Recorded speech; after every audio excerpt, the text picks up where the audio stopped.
Hello guys, welcome back to prep YouTube channel. तो guys, इस particular video में एक अपडेट है। आईटी जेम 2024 के जो मार्क्स हैं वो आपके गाइस रिलीज हो चुके हैं। हालांकि रैंक अभी तक रिलीज नहीं हुई है। रैंक भी गाइस आपकी जल्दी ही रिलीज हो जाएगी। लास्ट ईयर तक वैसे मार्क्स और रैंक एक साथ रिलीज करते थे। इस साल अभी तक नहीं किया है। मे बी कोई रीजन होगा जिसकी वजह से नहीं किया होगा। और एक चीज हो, जैसे कुछ स्टूडेंट्स अभी कंप्लेन भी कर रहे हैं कि उनके मार्क्स एग्जैक्ट वो नहीं शो कर रहा है जो उनके कैलकुलेट वो कर रहे हैं। ठीक है, तो हो सकता है गाइस कि अभी कोई टेक्निकल इशू की वजह से वो थोड़ा सा सही से ना दिखाई दे रहा है। मे बी इसी वजह से रैंक भी उन्होंने रोक रखी हो।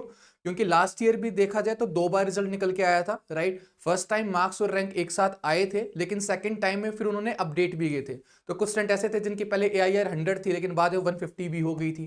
कुछ स्टूडेंट ऐसे भी थे जिनकी रैंक पहले 600 700 थी एंड फिर वो 900 या 1000 हो गई थी। तो मे बी उस रीजन की वजह से कि स्टूडेंट्स को बुरा ना लगे कि पहले रैंक ये आई थी और बाद में फिर ये हो गई, तो शायद से उन्होंने इसी वजह से मे बी फर्स्ट टाइम में रैंक यहाँ पर ना दी हो। ठीक है, तो कल तक आपका रिजल्ट आ जाना चाहिए कि 22 मार्च उन्होंने डेट पहले दी थी, official date. And IT JAM वाले गाइस लेट नहीं होते हैं, तो कल तक तो आ ही जाएगी रैंक भी फिर उनके डेट के अकॉर्डिंग। और कुछ स्टूडेंट्स की अभी भी क्वेरी है फाइनल आंसर की के रिगार्डिंग, क्योंकि साथ में फाइनल आंसर की भी आई है। तो गैस मैं आपकी क्वेरीज को दूर कर देता हूं। जैसे एक क्वेश्चन जो था रेले जींस वाला, तो गैस वो क्वेश्चन बिल्कुल ठीक है, उसके साथ कोई भी दिक्कत नहीं है। ठीक है, तो जिन्होंने क्लेम किया था बेफालतू में क्लेम किया था, मैंने आपको पहले भी कहा था कि उस क्वेश्चन के साथ कोई भी प्रॉब्लम नहीं है। ठीक है, आई नो कि आपका जो डाउट है वो कहां से आ रहा है। यूट्यूब चैनल पे किसी ने डाला था एक बुक की इमेज, लेकिन गैस अगर उसको भी आप ठीक से रीड करोगे ना, उसी सेम पैराग्राफ को, तो आपको मतलब समझ में आएगा कि उस पैराग्राफ का मतलब क्या है। ठीक है, तो प्लीज थोड़ा सा यार देखा करो कि क्या पढ़ रहे हो। ठीक है, और किस तरह से तुम्हारा उसका आंसर होना है। तो वो क्वेश्चन बिल्कुल परफेक्टली ठीक है, उस क्वेश्चन के साथ कोई भी प्रॉब्लम नहीं है। और फिर गाइस जो सेकंड क्वेश्चन है जिसमें डाउट है वो है गाइस जैकोबिन वाला। तो गाइस जैकोबिन वाले के आंसर उन्होंने एमटीए दिया, लेकिन एमटीए देना नहीं चाहिए था मेरे अकॉर्डिंगली। इससे अच्छा वो चारों ऑप्शन दे देते, 0.25 देते, -0.25 देते, -4 देते, +4। इन चार ऑप्शन को वो करेक्ट कर देते, वो ज्यादा बेटर था। ये क्वेश्चन थोड़ा सा अनक्लियर चाहे हो, लेकिन इतना तो था कि इन्हीं में से एक आंसर होगा। ठीक है, तो उनको मार्क्स रोल नहीं करना चाहिए था वैसे, लेकिन अब उन्होंने दे दिया है, तो अब इसमें कुछ किया नहीं जा सकता है। शायद से वो अब इसको अपडेट करे भी ना, क्योंकि स्टूडेंट्स कहते हैं कि मेल कर देते हैं, शायद से उससे फर्क पड़ जाए। तो गाइस शायद से फर्क नहीं भी पड़ेगा, क्योंकि बार बार इसी प्रोसेस के अंदर नहीं रहेंगे ना, टाइम जा चुका है। ठीक है, क्योंकि ये जो इन्होंने मार्क्स रोल दिया होगा, मे बी कुछ स्टूडेंट्स ने क्लेम क्वेश्चन को इस तरह से किया होगा कि क्वेश्चन थोड़ा सा अनक्लियर था, हम डाउट में रह गए कि इसका आंसर 0.25 लिखे या फिर 4 में आंसर करे, मतलब कि -4 करे कि -0.25 करे। तो उसकी वजह से शायद से उन्होंने मार्क्स रोल दे दिया ताकि इस तरह की सारी प्रॉब्लम्स दूर हो जाए। लेकिन फिर ऐसे में उन स्टूडेंट्स को मार्क्स मिल जाएंगे जिन्होंने क्वेश्चन को अटेम्प्ट ही नहीं किया। ठीक है, जिसको जैकोबिन के बारे में पता नहीं था।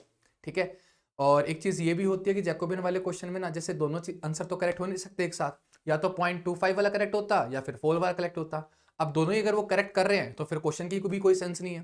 तो यही सोचते उन्होंने मे बी एमटी उस क्वेश्चन को कर दिया। ठीक है, क्योंकि जैकोबिन में यार मेन चीज है ना वही, कि आंसर जे से आएगा कि 1/j से आएगा, वही मेन चीज है। और वही दोनों करेक्ट कर देंगे तो फिर क्वेश्चन बनाने का कोई फायदा नहीं हुआ। ठीक है, तो मे बी यही रीजन सोच के उन्होंने एमटी उस क्वेश्चन को कर दिया। फिर एक क्वेश्चन बचा तुम्हारा टॉर्क वाला। अब गाइस टॉर्क वाले में मैंने तो आंसर की निकाली थी, मैंने तुम्हें तब भी कहा था कि अगर वो 87 कंसिडर करते हैं तो फिर वो करेंगे सिर्फ ग्रेविटी की वजह से, और नहीं तो उनको एमटीए देना चाहिए, क्योंकि क्वेश्चन में कहीं पर भी नहीं लिखा था कि ग्रेविटी की वजह से हमें टॉर्क निकालनी है। एंड तब नेट टॉर्क निकाली जाती है तो फिर ऑल फोर्सेस कंसिडर की जाती है। तो यानी कि वहां पर नॉर्मल फोर्स को भी कंसिडर उनको करना चाहिए था, तो क्वेश्चन के अंदर एमटीए मिलना चाहिए था। ठीक है, लेकिन उन्होंने अभी भी उसका 87 आंसर किया है। तो तुम्हारे मन में क्वेश्चन आया कि इन्होंने एमटीए फिर किया क्यों नहीं, 87 को ही करेक्ट क्यों दिया। गाइस देखो, हो सकता है कि स्टूडेंट्स ने ठीक से क्वेश्चन को क्लेम ना किया हो। जैसे मेरे पास भी जो एक दो बच्चों का टेक्स्ट आया है, तो उन्होंने भी कहा था कि मैंने क्लेम किया ही नहीं इस क्वेश्चन को। ठीक है, वो इसको मतलब कि आंसर नहीं करके आए थे, क्योंकि वो क्वेश्चन तो इनकरेक्ट था देखा जाए। तो अगर अटेम्प्ट नहीं किया तो उन्होंने फिर उसको क्लेम भी नहीं किया। एंड गाइस अगर सबने यही चीज सोच ली होगी कि दूसरे क्लेम कर देंगे, मैं क्लेम नहीं करता हूँ, या फिर लेट से किसी ने क्लेम किया भी है, तो प्रॉपर रीजनिंग वहां पर नहीं दी। ये अपने पास यहाँ पर चीजें क्लियर नहीं थी। ठीक है, कि ग्रेविटी की वजह से टॉर्क निकालने के लिए नहीं कहा गया था, और हाइट की जो इन्फॉर्मेशन थी वो मिसिंग थी। तो अगर इस तरह से किसी ने रीजन नहीं दिया होगा तो फिर वो उस चीज को कंसिडर नहीं भी करेंगे ना, राइट। क्योंकि उनको भी तो तुम्हारा पॉइंट ऑफ व्यू समझ में आना चाहिए ना कि तुम क्या कहना चाह रहे हो। ठीक है, तो मे बी इसी वजह से उन्होंने वो 87 के ऊपर ही आंसर रखा है, जो कि सिर्फ ग्रेविटी की वजह से टॉर्क वहां पर निकाला गया है।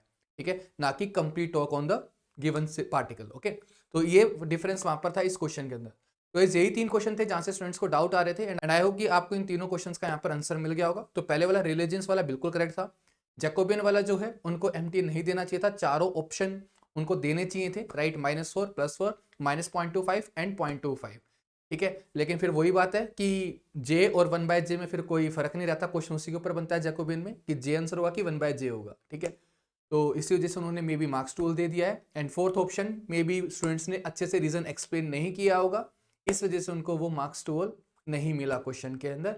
ठीक है, अब जो हो गया गाइस वो हो चुका है, अब इसके अंदर कुछ किया नहीं जा सकता है। अगर अभी भी कोई ट्राई करना चाहे अपनी तरफ से तो एक बार मेल करके ट्राई कर सकते हो, लेकिन मेरे को लगता नहीं है कि अब वो इस चीज़ को आपके लिए कैटर करेंगे, क्योंकि नहीं तो फिर प्रोसेस जो है आपका वो डिले हो जाएगा, आपका रिजल्ट लेट आएगा। ठीक है, फिर आगे के जो प्रोसेस है वो भी थोड़े बहुत तो डिले होंगे, उनके ऊपर इंपैक्ट जाएगा ही जाएगा। ठीक है, तो अब जो हो गया है, और जल्दी गाइज आपकी रैंक्स भी रिलीज हो जाएंगी। एंड उसके बाद गाइज फिर हम एक लाइव सेशन भी करेंगे, जहां पर आपके जो कॉमन डाउट्स होंगे एडमिशन से रिलेटेड उनको हम वहां पर डिस्कस कर रहे होंगे। जिस दिन आपकी रैंक डिक्लेयर हो जाएगी, जैसे कि लेट्स से अगर आज होती है तो आज गाइज एक लाइव सेशन कंडक्ट हो जाएगा। एंड अगर आपका जो रैंक है वो कल रिलीज होती है तो गाइज कल हम एक लाइव सेशन में डिस्कस कर रहे होंगे इन चीजों को। ठीक है, तो अगर आपने चैनल को अभी तक सब्सक्राइब नहीं किया, सब्सक्राइब जरूर से कर लेना। मिलते हैं हम जल्दी लाइव सेशन के अंदर, एंड टिल देन बाय।